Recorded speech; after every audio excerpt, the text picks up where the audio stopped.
பாருங்கள் மக்களே, இவங்க எங்கே ஏறி படுத்துருக்குறாங்கன்னு. இவங்க எங்கே ஏறி படுத்துருக்குறாங்க பாருங்கள். வீட்டை காவல் காக்குறாங்களாமா.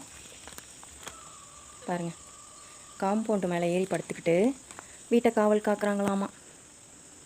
என்ன பண்ணுறீங்கக்கா? என்ன பண்ணுறீங்க? வீட்டை காவல் காக்குறீங்களா? வீட்டை காவல் காக்குறீங்களா? சொல்லுங்கக்கா, என்னங்கக்கா பண்ணுறீங்க? அக்கா, உங்களை தான். மேடம், அணில் கறி ருசியாக இருந்ததா? சொல்லுடி. ஆளப்பாரு, என்ன பண்ணுற? ஜாலியாக ஜம்பமாக எங்கே ஏறி படுத்துருக்குற நீ? நீ கேட்குறதுக்கு ஆள் இல்லையா? நீ கேட்குறதுக்கு ஆள் இல்லையா? காம்பவுண்டு மேலே பேரி எப்படி ஜம்பமாக படுத்துட்டு இருக்குது பாருங்கள். ஆளப்பாரு, சிறுத்தைக்குட்டி மாதிரி. சரி சரி, அதுக்காக அப்படி முறைப்பியா?